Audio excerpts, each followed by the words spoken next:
আসসালামু আলাইকুম। আমৃত্যু ভালোবাসি তোকে পর্ব ১৪। লেখনীতে সালমা চৌধুরী, বয়সে আমি মাম্পি চৌধুরী। আবির ভাইয়ের এত কঠিন কথাগুলো মেঘের মাথার ৩ হাত উপর দিয়ে গেল। কিছুই বুঝতে পারল না সে। চিবুক নামিয়েছে গলায়, ওষ্ঠ উঠে গাল ফোলালো। আবির সূক্ষ্ম দৃষ্টিতে দেখছে। আবার রাগান্বিত কণ্ঠে আবির বলে উঠল, এখন যে সময়টা কাটাচ্ছিস সে সময় আর কখনো আসবে না। আজে বাজে চিন্তাভাবনা বাদ দিয়ে পড়াশোনায় মনোযোগ দে।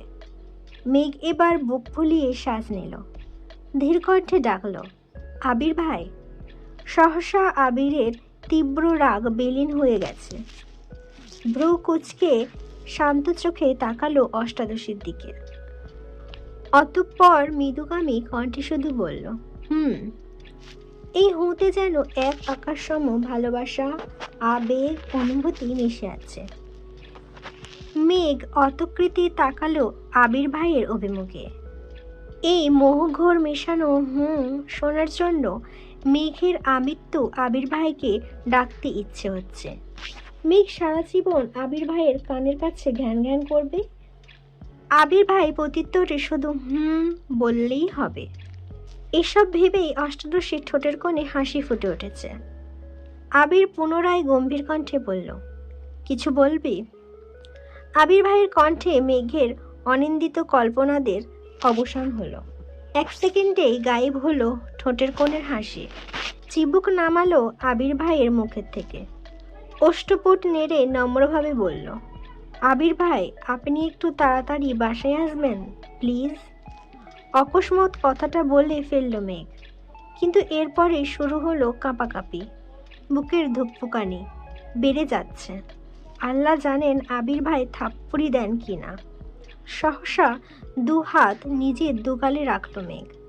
আবির ধমক দিতে নিয়ে মেঘের এমন কাণ্ডে কপাল কুঁচকাল। ঢোক গিলে রাগ গিলে সহসা চাপা কণ্ঠে বলল, কেন? অষ্টাদশী গালে হাত রেখে কাঁপা কাঁপা কণ্ঠে বলল, আপনি বাসায় না ফিরলে আমার ঘুম আসে না। কথাটা বলেই ২ চোখ বন্ধ করে কপাল কুঁচকে দাঁতে দাঁত চেপে ধরল মেঘ। আবির প্রশস্ত নেত্রে চাইল অষ্টাদশীর দিকে। মেঘের হালচাল দেখে ঠোঁটের কোণে হাসি ফুটে ওঠে, কিন্তু অষ্টাদশীর চোখ বন্ধ থাকায় শব্দহীন সেই হাসি দেখতে পেল না। আবির নিগুড় দৃষ্টিতে তাকিয়ে আছে অষ্টাদশীর দিকে, যেন এই দৃষ্টি সহজে কাটানো সম্ভব না। কয়েক মুহূর্ত চলল এভাবে।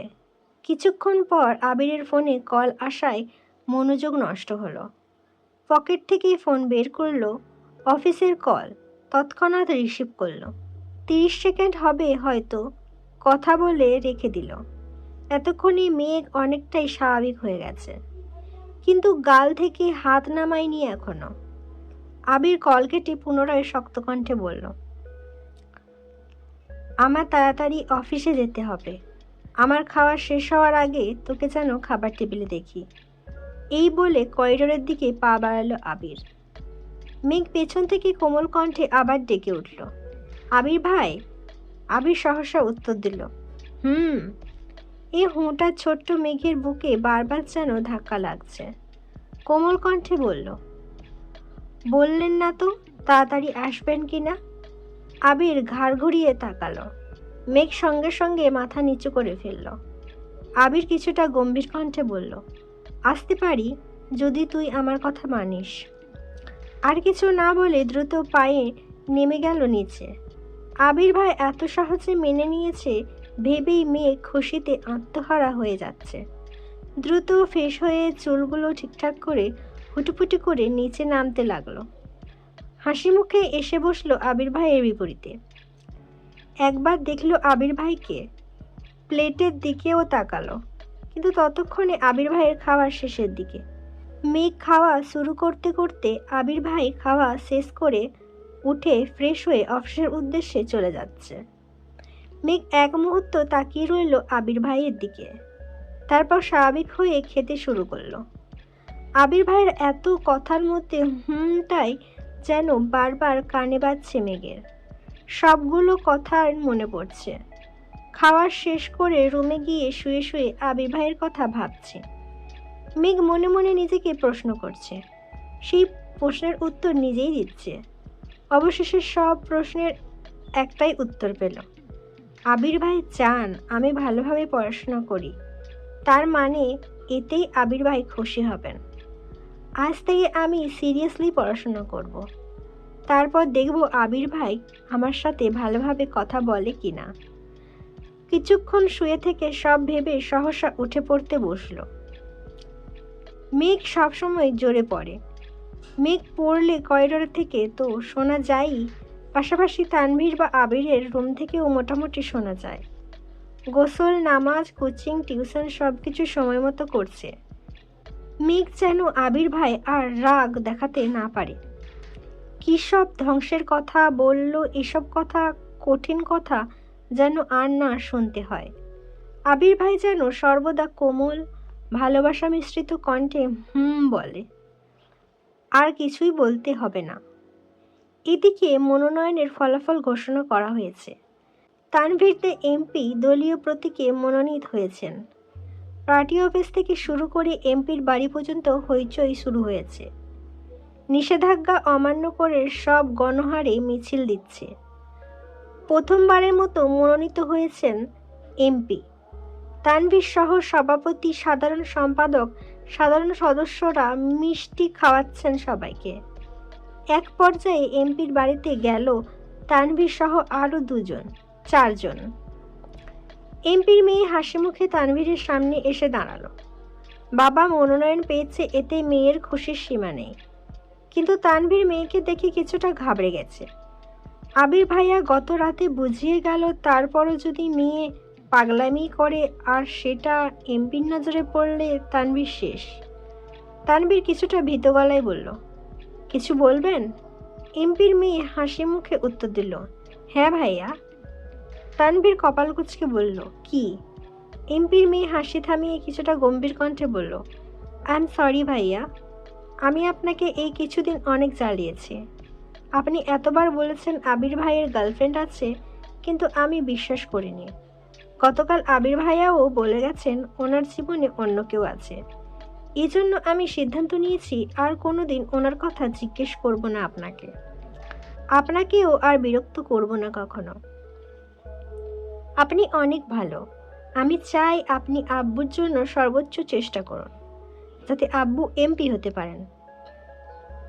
তানভীরের চোখ ছানাবড়া হয়ে গেল। মনে মনে বলছে, বাহ ভাইয়া, তোমার 2 মিনিটের কথায় আমার 15 দিনের সমস্যার সমাধান করে দিলে। You are great bro.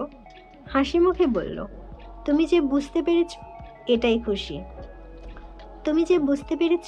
এতেই খুশি। এইটুকু বলে মেয়ের থেকে বিদায় নিয়ে এমপির সাথে দেখা করতে চলে গেল। বর্ষাকাল শুরু হয়ে গেছে, কিন্তু এখনও বৃষ্টি শুরু হয়নি। আজ বিকেল থেকেই আকাশে মেঘের গর্জন। মেঘ কোচিং শেষে বাসায় এসেছে। মেঘের গর্জনের শব্দে পড়তে বসতে ইচ্ছে করছে না, তাই ব্যালকনিতে দাঁড়িয়ে আছে। গোধূলি বেলায় টিপটিপ বৃষ্টি পড়া শুরু হয়েছে। মেঘ ব্যালকনিতে দাঁড়িয়ে রাস্তায় মানুষের ছোটাছুটি দেখছে। সবাই ছুটছে নিজস্ব গন্তব্যে। মেঘ ব্যালকনি থেকে হাত বাড়িয়ে বৃষ্টি ছোঁয়ার চেষ্টা করছে। বৃষ্টির ফোঁটার স্পর্শে মেঘের সমস্ত অনুভূতিরা যেন অবশ হয়ে যাচ্ছে। হাত বৃষ্টিতে রেখেই কল্পনার জগতে বিচরণ করছে মেঘ। বৃষ্টি বাড়ার সঙ্গে সঙ্গে বৃষ্টির ছিটে ফোঁটা মেঘের চোখে মুখে পড়তেই হুঁশ ফিরল অষ্টাদশীর। ব্যালকনি থেকে রুমে চলে গেল। টাওয়েল দিয়ে হাত মুখ মুছে বিছানায় বসল। মোবাইলে ডাটা অন করতেই একটা নোটিফিকেশন আসছে। ফেসবুকে ঢুকতেই সামনে আসলো আবির ভাইয়ের পোস্ট। অফিসের বেলকনি থেকে তোলা হাতের ছবি। ফোঁটায় ফোঁটায় বৃষ্টির পানি জমে আছে হাতে। সাথে বৃষ্টি নিয়ে সুন্দর একটা ক্যাপশনও দিয়েছেন। মেঘ মনোযোগ দিয়ে ছবিটা দেখছে। অনুভূতিরা যেন নাড়াচাড়া দিয়ে উঠছে মনের ভিতর। আবির ভাইও বৃষ্টিতে হাত ভিজিয়েছে, তার মানে আবির ভাইয়েরও বৃষ্টি ভালো লাগে। ভাবতেই লাজুক হাসল মেঘ। নিজের ভালো লাগাগুলো যদি ভালোবাসার মানুষের সাথে মিলে যায় তাহলে আর কি লাগে। সন্ধ্যার পর ঘন্টা দুয়েক পড়াশোনা করলো মেঘ।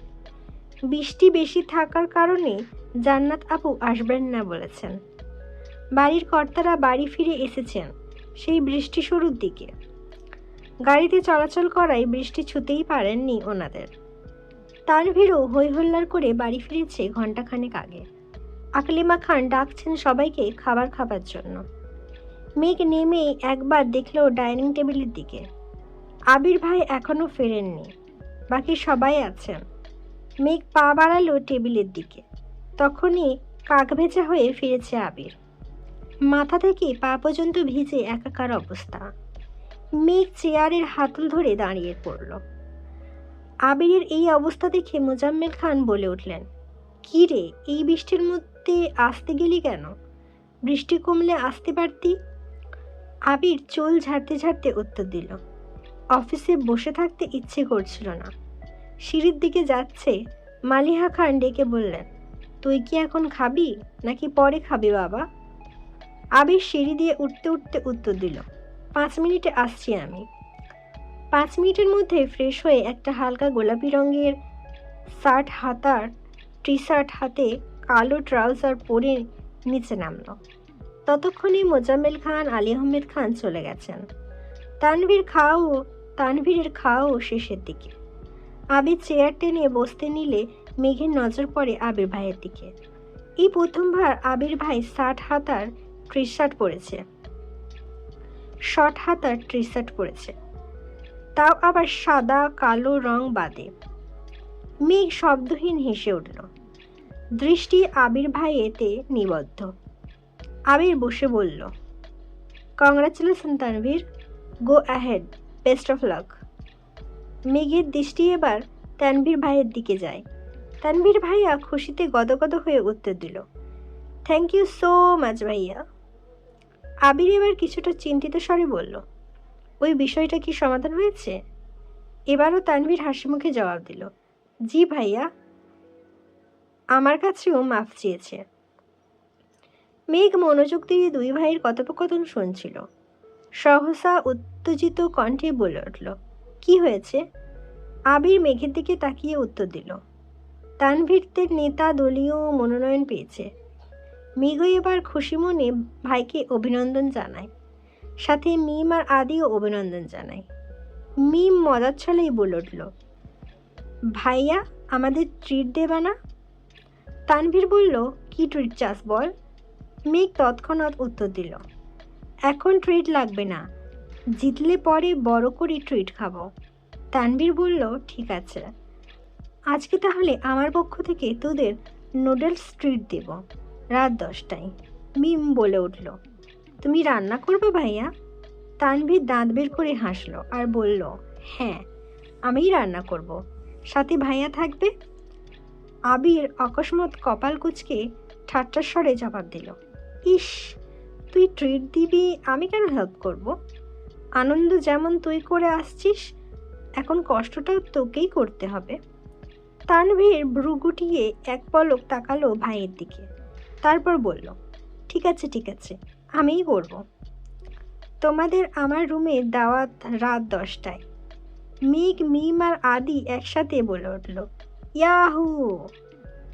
তানভীর আঁতকে উঠে বলল, এই থাম থাম, চুপ কর তোরা, বড় আব্বু আর আব্বু শুনলে সব আনন্দ মাটি চাপা দিয়ে দিবে। তিনজনই থেমে গেল। তানভীর খাওয়া শেষ করে উঠে গেল। মেঘ খাচ্ছে, সাথে আবির ভাইকেও একটু পরপর দেখছে। কয়েকবার দেখার পর হঠাৎ আবির চোখ তুলে তাকাতেই চোখাচোখি হলো দুজনের। মেঘ তখনও শান্ত চোখে তাকিয়ে আছে। মেঘের চাউনি দেখে আবির কপাল কুঁচকালো, কিন্তু মেঘের সেদিকে নজর নেই। মিম আর আদি খাচ্ছে, তাই আবির ভাই কোনো কথা না বলে টানা 2-3 বার ভ্রু নাচালো। এতক্ষণে মেঘের আবেশ কাটে। লাজুক হেসে মাথা নিচু করে ফেলে। মেঘ মাথা নিচু করে খাবার শেষ করলো। রুমে গিয়ে আবারও পড়তে বসল মেঘ। আবির খাওয়া শেষ করে কিছুক্ষণ মা, মামুনি আর কাকিয়ার সাথে গল্প করলো। এত রাতে বাড়ি ফেরায় তাদের সাথে ঠিকমতো কথাই হয় না ছেলেটার।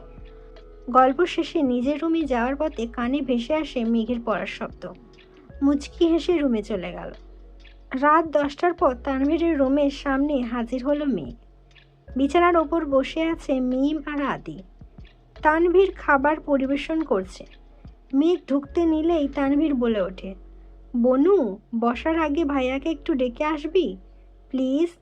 আর হ্যাঁ, জোরে ডাকিস না, আব্বুর কানে গেলে খবর আছে আমার। মেঘ মলিন হাসল। মনের ভেতর ধুকপুক শুরু হয়ে যাচ্ছে মেঘের। গুটি গুটি পায়ে এগিয়ে গেল আবির ভাইয়ের রুমের দিকে। দরজা খোলাই ছিল। মেঘ দরজা থেকে উঁকি দিল ভেতরে, কিন্তু রুমে কেউ নেই। ধীর পায়ে ভিতরে ঢুকে ব্যালকনির দিকে পা বাড়ালো মেঘ। আবির ভাই গ্রিলে হাত রেখে তাকিয়ে আছে আকাশের পানে। বৃষ্টি কম, তবে আকাশে মেঘের গর্জন হচ্ছে আর কিছুক্ষণ পর পর বিদ্যুৎ চমকাচ্ছে। মেঘের খুব ইচ্ছে করছে আবির ভাইয়ের পাশে দাঁড়িয়ে বৃষ্টি উপভোগ করতে, তাই চুপচাপ আবির ভাইয়ের পাশে দাঁড়িয়ে পড়েছে। একটু পরপর বিদ্যুৎ চমকানো দেখে আঁতকে উঠছে মেঘ। দিনের বেলায় বৃষ্টি তার যতই পছন্দ হোক না কেন, রাতের বেলা বৃষ্টি হলে মেঘ কখনো ব্যালকনিতে বের হয় না। শব্দের মাত্রা তীব্র হলে কানে আঙুল দিয়ে ঘুমায়। আজ সাহস করে রাত 10টায় আবির ভাইয়ের পাশে তো দাঁড়িয়েছে, কিন্তু বিদ্যুৎ চমকানো দেখে বারবার বুক কাঁপছে অষ্টাদশীর। আবির তখনও দুর্বোধ্য দৃষ্টিতে চেয়ে আছে অসীম দূরত্বে। সহসা বলে উঠল, মনে জোর নেই তাহলে এখানে দাঁড়িয়ে আছিস কেন? মেঘ আবির ভাইয়ের দিকে তাকালো, কিন্তু আবির ভাইয়ের অভিব্যক্তি বোঝা গেল না। তাকিয়ে আছে আকাশের পানে। মেঘ ভাবছে, আবির ভাইয়ের কি সব দিকে চোখ আছে? মেঘ আস্তে আস্তে বলল, ভাইয়া ডাকতে বলেছে আপনাকে। আবির স্বাভাবিক কণ্ঠে বলল, তুই যা, আমি আসছি। মেঘ রুমে ঢুকতে নিতেই ঠাঠার শব্দ হয়, সাথে বিদ্যুৎ চলে যায় চিৎকার দিয়ে উঠল। আবির 2 কদম এগিয়ে সহসা মেঘের হাত ঝাপটে ধরে বলে, কি হয়েছে, ভয় পাইছিস? আবির পুনরায় বলল, তুই ভিতরে ঢুক, আমি আছি, ভয় পাইস না। মেঘ 2 হাতে আঁকড়ে ধরল আবির ভাইয়ের হাত। গুটি গুটি পায়ে ভেতরে ঢুকলো। আবির এক হাতে বিছানার উপর থেকে ফোনটা নিয়ে ফ্ল্যাশ জ্বালালো। মেঘ তখনও শক্ত করে ধরে আছে আবির ভাইয়ের হাত। ফোনের আলোতে স্পষ্ট দেখা যাচ্ছে মেঘের ভয়ার্ত মুখমণ্ডল। কপাল কুঁচকে চোখ বন্ধ করে রেখেছে। আবির কোমল কণ্ঠে বলল, কিছু হয়নি, তাকা। মেঘ আস্তে আস্তে চোখ পিটপিট করে তাকালো। চোখ পড়ল আবির ভাইয়ের হাতের দিকে। 2 হাতে খামচে ধরে আছে আবির ভাইয়ের হাত। তৎক্ষণাৎ ছেড়ে দিল হাত। ততক্ষণে বিদ্যুৎ চলে এসেছে। মেঘ আর আবির ভাইয়ের দিকে তাকালো না, ছুটে চলে গেল রুম থেকে। ধীর পায়ে ঢুকলো তানভীর ভাইয়ের রুমে। বিছানার এক কোণায় বসে পড়ল মাথা নিচু করে। 1 মিনিটের মধ্যে আবিরও রুমে ঢুকলো। তানভীর সবাইকে খাবার দিতে ব্যস্ত হলো। নুডলস, চা, বিস্কুট, সাথে মুড়ি মাখিয়েছে। আবির তানভীরের দিকে তাকিয়ে ঠাট্টা স্বরে বলল, বাহ, এত আয়োজন, সাব্বাস। তানভীর হাসি মুখে বলল, খেতে ভালো না হলে কেউ অভিযোগ করবে না। সবাই খাওয়া শুরু করলো। মেঘের গলা শুকিয়ে কাঠ হয়ে গেছে, কোনোভাবেই খেতে পারছে না। কোনো রকমে চোখ তুলে তাকালো আবির ভাইয়ের হাতের দিকে। দেখার চেষ্টা করলো খামচিটা কতটা লেগেছে। আবির ভাই হাত ঘোরাতেই চোখে পড়ল সেই দাগ। 3 আঙুলের নখের চাপে চামড়া কেটে রক্ত জমাট বেঁধে গেছে। মেঘ আবির ভাইয়ের হাতের অবস্থা দেখে ভ্রু কুঁচকালো। টলমল করছে চোখ। নিজের প্রতি খুব রাগ হচ্ছে, বারবার দীর্ঘশ্বাস ফেলছে। আদি আবির ভাইয়ের হাত দেখে চিৎকার দিয়ে উঠল, ভাইয়া, তোমার হাতে কি হয়েছে? সবার নজর পড়ল আবির ভাইয়ের হাতের দিকে। আবির এক পলক দেখল মেঘকে, তারপর স্বাভাবিক কণ্ঠে বলল, কিছু হয়নি, কোথায় লেগে কেটে গেছে। এই ছিল আমৃত্যু ভালোবাসি তোকে পর্ব 14। পরবর্তী পর্ব নিয়ে খুব তাড়াতাড়ি আসবো। প্লিজ আমাকে সাবস্ক্রাইব করবেন এবং উৎসাহিত করবেন। সুস্থ থাকবেন, ভালো থাকবেন, নিজের খেয়াল রাখবেন। আল্লাহ হাফিজ।